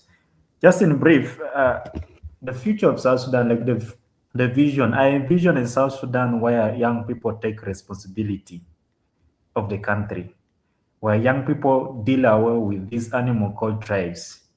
Because the secret is, when divided we are, they can rule us and manipulate us. But when united, we come together as young people, we are going to take this country to what level we need. And believe me not, it is us, the young people, to make the change. It has always been the young people. In South Africa, it was the young people. Look at the age of those people who came to colonize Africa. They were our age, my age and yours, because the same people who were not married, and these are the people who came to colonize Africa. Take a look at the Chinese who come today and they stay in Africa. They're in their early 20s, people who are not married, and they're the one coming to steal their ideas and take back their country. So I envision a country where the young people take responsibility, deal away with these animal called tribes, united for a purpose. South Sudan is going to be with the benefit of the young people. Not united as tribes, as regions, but united as South Sudanese. and known for our South Sudanese-ness. You know, Dr. John Garang Dimambiro, I respect him and he's one of my role model, the most role model that I have, say that we want a Sudan that will be known for its Sudanism. By then he was fighting for Sudan. But today, let us address it as we want a South Sudan that will be known for its South Sudanese-ness. Not for our Dinganess, not for our Zandeness, the Bariness, the Nweriness, or so ever. So we want a South Sudan that will be known for its South Sudanese-ness. That's what we envision. And you know, the young people has always been the one. And I want back this to the young people. Nelson Mandela spent years in prison. He never said he's giving up. Even Robert Mugabe spent 10 years in prison, never gave up. So it has been the young people. And it's always a price that you have to pay. And he who is worth paying that price is going to live a future. It's because if you don't pay the price now, your future is paying that price. And definitely the future of the country. So I wish or I envision a country where young people respect each other, where young people value each other, where young people take responsibility, respect humanity and value life, and ensure that the country is our responsibility collectively, regardless of where we come from. And this country is going to take shape. So I see South Sudan more as a civic, we need a civic engagement space for young people, where young people take responsibilities, come with initiatives. What are you contributing at your level? And collectively, we can do it. Not all of us can do great things, but we can do small things in a great way. I think Mother Teresa said this one. So that's what I envision, and that's South Sudan I look up to. And also, like what I said before, we want expose, we want intermingle. You go live Bor, go live in Yambia, go live in Tombra. Let me live Azande in the Azande community. Let me go and live in the Sholo Kingdom. Let me go and live in Warap and so ever. And I'm asking God to bless me with that wealth, so that even I can extend. I said before, I want to marry from the Dinga community. I can extend and marry from all the 64 communities, and also see how I can unite these people in my house. Otherwise, so we want South Sudan which is united, South Sudan which is young people take responsibility. And one thing Wisdom touched about unity, like we are confused. We are all, some of us are outside. There's this animal that I have sensed that when South Sudanese are outside the country, we are very united. But when we come back to the country, I don't know what's the problem on the ground. I think Wisdom and other people, when we meet in Uganda as South Sudanese, our union is doing bad and we are united. In Rwanda, we are united. But once we come back to South Sudan, what is that animal back in South Sudan that is dividing us? So we need to deal out with this, and it's only when young people take responsibility. I think I'm still within my minutes. Please permit me to allow Naomi and Aduk just to say hi to us. They have joined us just to say hi, and I think that's all from me. God bless us. God bless South Sudan. Together, we can make the South Sudan that we want and we wish. Thank you so much. Yeah, sure. They can proceed there. So actually, to have a more structural frame, so Luca can add, and then Naomi and Aduk can greet us, tell us a little bit, and then they can have 5 minutes to also brief us as well, and then we will conclude. So Luca, it's your turn. Thank you, Isaac, and thank to Dinizio plus William and everyone with us here, and also to our viewers. By the way, everything people used to talk about and say everything raise and fall on the leader. And the leaders mostly, we used to say leaders are born, but I cannot believe that one. Because when you are born and you stay in a place where you are not exposed to very many cultures, to very many communities, to very many people, you cannot be a good leader. You cannot even lead. You cannot even lead if like for me, if I was born in Warab, I stay in Warab. I've not even connected to many people in Warab, and I did not even know about the other states in South Sudan. Nothing can prove me to be a leader. I can say leaders are born, and also they are born and trained first to become a leader. You cannot be a leader and you are not exposed, you are not even connected to communities, you are not connected to others, tribe, and then you will be saying this is a leader. No. What I can say mostly about the unity and what we expect to do as a South Sudanese to make South Sudan a better place for the next 10 or 15 years to come. It will come from when we don't keep quiet with what we know. Like Dinizio, like even if you can talk to only one person every day or every month, and you have helped that person to change his or her own mind, her own thinking capacity, or his own thinking capacity about the way South Sudan is moving.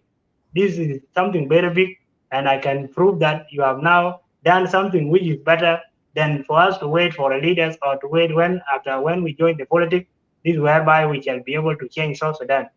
Even if we join the politics and we are not well informed, we don't know what we join politics for. We cannot be able to do something good to South Sudan. Like what is happening here in the country. You know, now there are a lot of politicians, there are a lot of people who are even wealthy, right? But what they are doing with the wealth that they have is to also kill many other people who want to come up. And if you are a leader who don't even try to influence those who are after you to come to your position, and also to look up to help those who have better life than you, so that you can also be able to join them, then you are not a good leader, and you are not a wealthy person, because a wealthy person can be able at least to do something to someone who is after you, who is looking up to you. Try to influence that person and show the person what they are supposed to do and what they want in their life to influence other people also, so that they should come up. But if you are there, like you don't even want those who are after you to improve themselves, then which kind of leader are you, or which kind of wealthy person are you?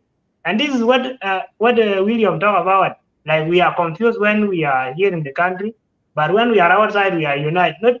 Not because there is a problem with the country or within the country, but people who are running the affairs of the country are a majority of group who don't even want people who are after them to improve, or people who are coming as a young leaders to take over the country to have something in their mind or to learn from them. That is why you see, when you are outside the country, you go and interact with other people from different society, from different states, from different countries, and then later on you come back here, you get confused. Not because you have not you don't know what is going on the ground. People knows. Many people in South Sudan, like, frustration and depression is very high now in the country. You can even see yourself, like what Dinizio said, the way we are branding our country, the image that we put out is a very worse and something very bad. And that's why last time I talked about controlling the media.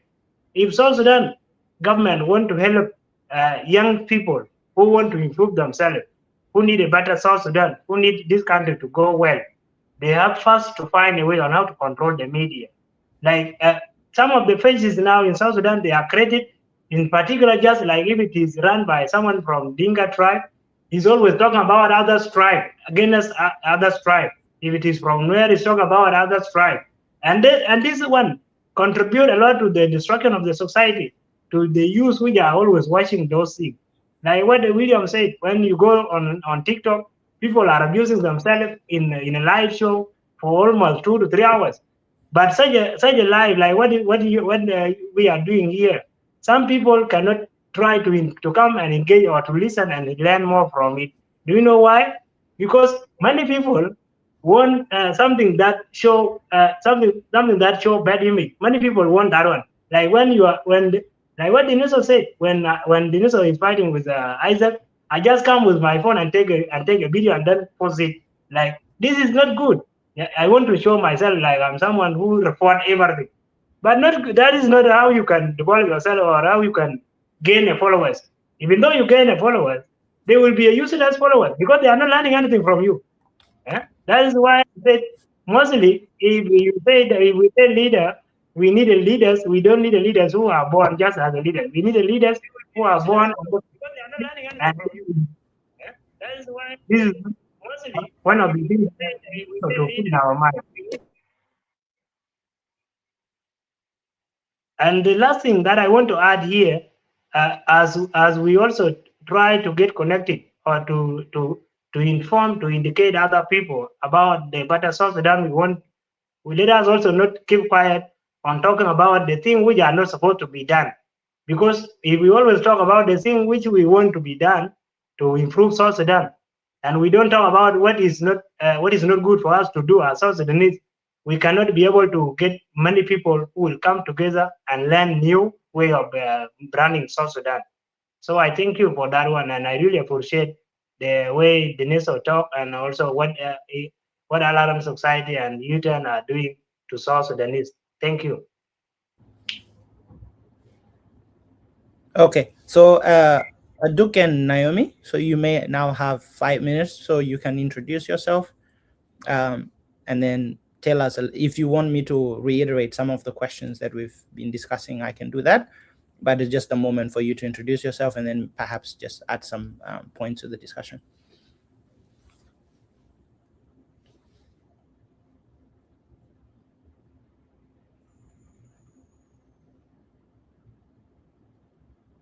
Can they hear me? Greetings, Wait, Isaac. We can there hear you, you. I don't know if you guys can hear me. Can you there guys you hear go. me? Yes, we hear you. All right, thank you so much. It's actually good meeting you all, and I am very glad and extremely, of course, happy to be here. My name is Naomi Aluel, and I was actually invited by Dinizio. Actually, did not know what was happening. Yeah, but then I just went through your page, and I actually found something that is very captivating, and for me to actually sit down right now and imagine what reconciliation would look like, what belonging would look like, what togetherness would actually look like for the South Sudanese people, it's actually something that I find very intriguing to me, and I hold it so close to my heart. Dinizio talked about being patriotic, and I must say I'm probably one patriotic little girl. Yeah, and the thing is that every time I keep imagining, of course, the situation that's actually happening in South Sudan, as the famous philosopher Thomas Hobbes once said when he wrote in the Leviathan, that life in the state of nature is solitary, is poor, is nasty, brutish, and very short. I must say somehow we are actually in that condition right now in the country, and it's not something that any child, of course, born from that very country would take lightly, right? Yeah. So the thing is that we have one major challenge, and I want to actually appreciate Dinizio so much for elaborating so much also on it. And I just want to say a statement. He talked about us seeing ourselves from a tribal lens. The fact that we do not want to be one people, we don't want to belong. We are not creating spaces for all of us to be able to coexist. So the thing is this: what if I just want all of us to just think, because it is just a thought-provoking question. So what if we take our diversity? What if we take these our differences that we have? What if we take them for our own advantage instead of taking them to divide us? You see, diversity is actually something that we can take advantage of, for the fact that we come from different places. Regardless, we speak different languages. Of course, we've got different experiences. We've got different skills. There's a way that all of us get to handle life. There's a way we handle agriculture from our different backgrounds. What if we take this opportunity and seize it? You get. So yeah. So I'm actually thinking that what if we bring all these things together that actually separate us? What if we bring them together instead of letting them divide us? What if we get to learn from each other? So I think that way we can be able to build a better South Sudan, honestly. I don't have so much to say because I wasn't actually prepared for the topic. I was invited to come and listen to a colleague. So I'm actually grateful. Thank you so much to the Utan. And I also might say that this is actually one thing that we can actually say is also as young people, giving us a platform to be able to express ourselves, to be part of what is happening in our country, and also ask ourselves what it is that we can contribute to our nation's development and our nation's building. So thank you so much, Utan, of course, for this show. I believe that, yeah, I believe I'll be here every time to stalk you. Thank you.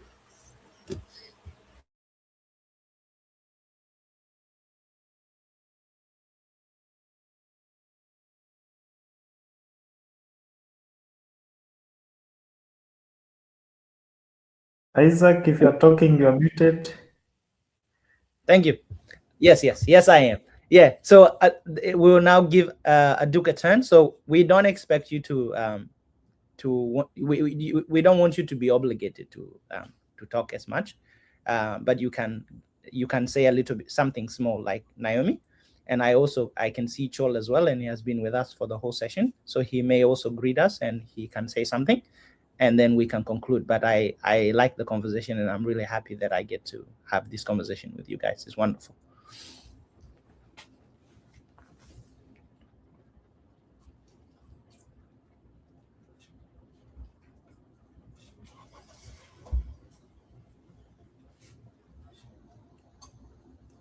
Is that Duke still on?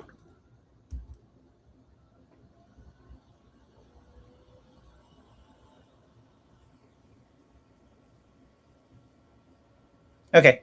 So while we wait for Aduk, perhaps Joel can make us like a short introduction as well, should you, if you wish. But we don't want to push anyone.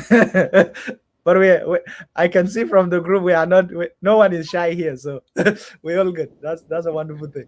Okay, all right. Good morning, good evening, wherever you are. My name, as you have seen, is Joel Machkwal. I'm part of the UTAN. I think we've never met. I think you, Isaac, it's our first time meeting here on screen. So personally, I'm grateful that to have brought someone really very important and really of a value to our country. That is Dinizio, is my colleague. We've been together, and I know his capability. That's why I had to recommend him to come and really have a conversation about this topic today. And one thing that I can put across, maybe, there was a time that I listened to Thon Isaiah Malek, and one thing really stood out of our conversation, and that was like, there's one thing that has to go with you, that you can build your own culture from many, and that is something that has really stuck to my. I can build my culture out of many tribes from South Sudan. So, I do not have to limit myself into things that maybe I inherited from my country or maybe from my tribe. I mean, I have to, go around looking for things that are really of benefit to me, the positive things, and I add them to my culture. Out of many, you can build your own culture. So that's one thing that we have to adopt as South Sudanese. When I met with Dinizio, there are a lot that I had to learn from him, because how he handles himself. And, I had a bad perception about Azande. We all have perceptions, those misconceptions about certain tribes, that, these people do magics, and these people are like this, a lot. And, so, but when I met Dinizio, Dinizio was a rare guy. This guy looks small here, but is someone already speaking on matters that are of Africa. I've seen him going around having conversations with big people, so that means is really someone that we should really learn something from, and we should also build him for the country, because he's also an asset to the country. So one thing that has to go with you out is that out of many tribes, out of many cultures, try to build your own culture. Try to adopt something that is of important to you, then bring it to your culture and make it your own. That's how you get to relate with people. So thank you very much, Isaac, for the good conversation that you have led today. I'm very happy. I'm also happy for my colleague Akwal Philip. We have always been together here, so we know.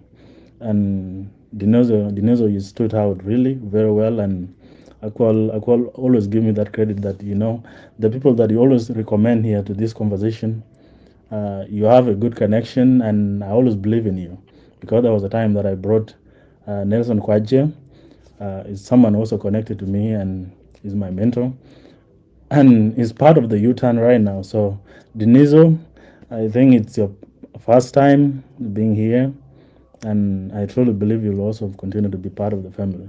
So thank you. Thank you, Naomi, for taking your time. I know it's your first time, and Naomi is someone also connected to me. She has always really wanted to be part of the conversation, and actually she got her time today. Thank you, Denise, for the invitation, and I hope you have also seen she has got a voice that we need to look into. She can be really of any help here in our community. So it's someone that I also cherish. I like her. I like her, the tone of her voice.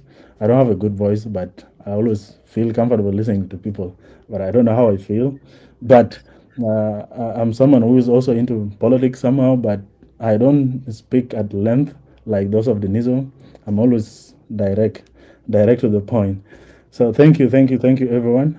That is briefly about me, and I'm very happy to be. I've been inconsistent somehow. I didn't have a say when I joined because I was also looking into some other things, but I was also listening. Yeah. Thank you, everyone. Okay, thank you very much.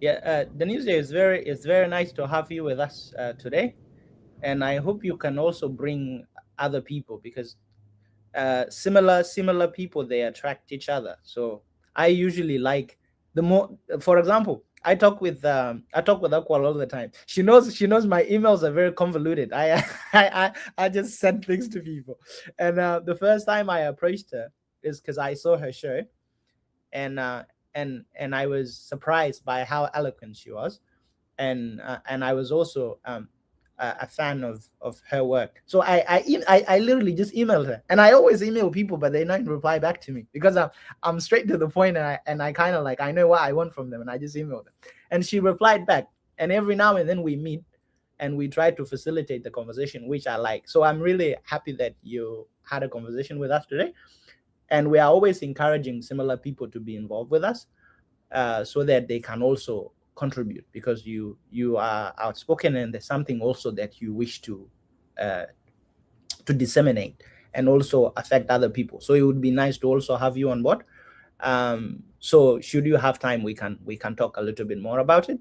And I'm also happy as well that we get to have Luca and Chol as well, and Naomi as well. She wrote in the text that she's interested in Chino Achebe. I'm trying to write at the moment. I'm a neuroscientist by training, so I do a lot of neuroscience, and I do other things that are not related to politics. So that's my area. But I like creative writing. So a lot of my work, I have my Google page, but it will probably be a lot of like it will be like a jibber jabber for you guys because it's just a lot of scientific jargon.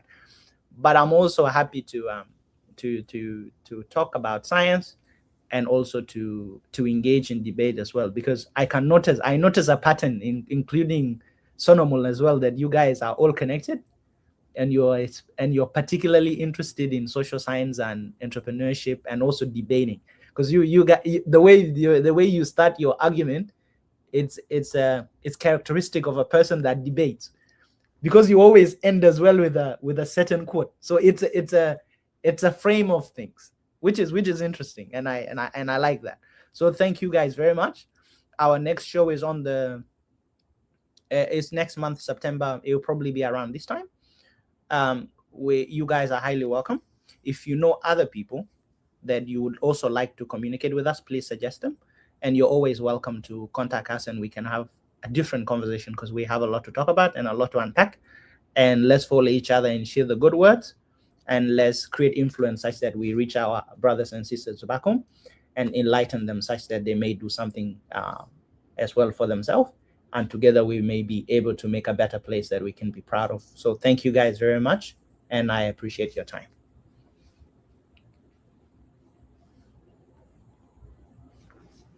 Bye bye. Thank you all. Have a wonderful day. Thank you. Yeah.